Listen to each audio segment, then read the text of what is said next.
Hi అండి. ఈరోజు మనం ఒకసారి సత్యభామ శ్రీకృష్ణుల మధ్య జరిగిన సంభాషణ గురించి తెలుసుకుందాము. స్వామి, రామావతారంలో సీత మీ భార్య కదా, ఆమె నాకంటే అందంగా ఉండేదా అని అడిగింది. ఆ సమయంలో అక్కడే ఉన్న గరుత్మంతుడు కూడా, ప్రభు, నాకంటే వేగంగా ఈ ప్రపంచంలో ఎవరైనా ప్రయాణించగలరా అన్నాడు. అదంతా అక్కడే ఉండి వింటున్న సుదర్శనుడు అనగా సుదర్శన చక్రం కూడా, పరంధామ, అనేక యుద్ధాల్లో పాల్గొని మీకు విజయాన్ని తెచ్చిపెట్టాను. నాతో సరితూగు వారెవరైనా ఉన్నారా స్వామి అని అడగడం జరిగింది.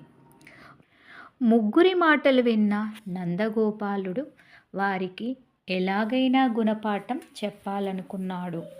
దీర్ఘంగా ఆలోచించి, సత్య, నువ్వు సీతగా మారిపో, నేను రాముని అవుతాను అన్నాడు.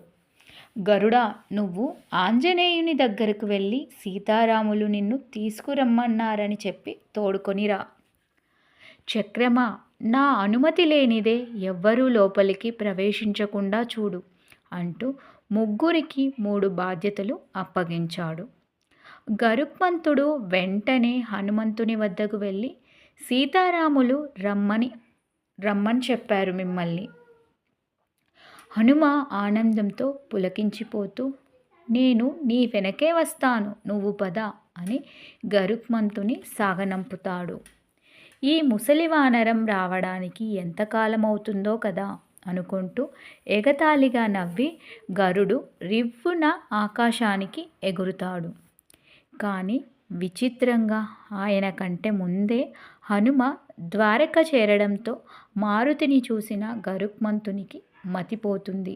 సిగ్గుతో తలదించుకొని మౌనంగా ఉండిపోతాడు. ఇంతలో హనుమ అన్న పిలుపుతో పులకించిన ఆంజనేయుడు తన రాముని వైపు చూశాడు.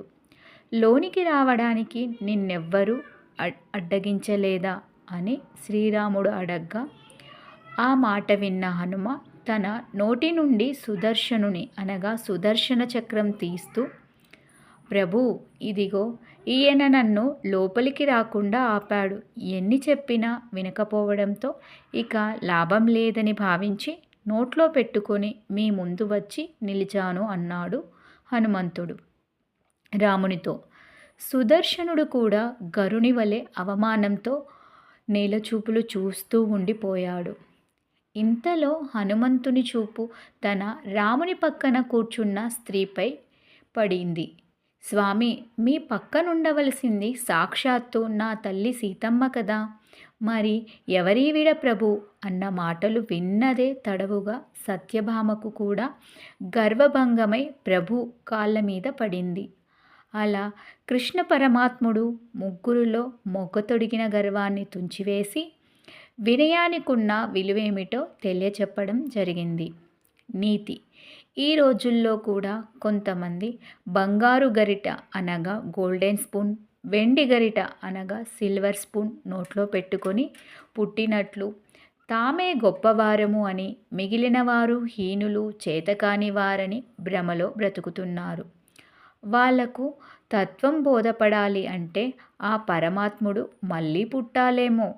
ఎవరైనా గతాన్ని మర్చిపోరాదు, వర్తమానాన్ని విస్మరించరాదు, భవిష్యత్తును అతిగా ఊహించరాదు. ఇవి ఏవి మన చేతిలోనివి కాదు అని మాత్రం గుర్తించాలి. స్వస్తి. జై శ్రీరామ్.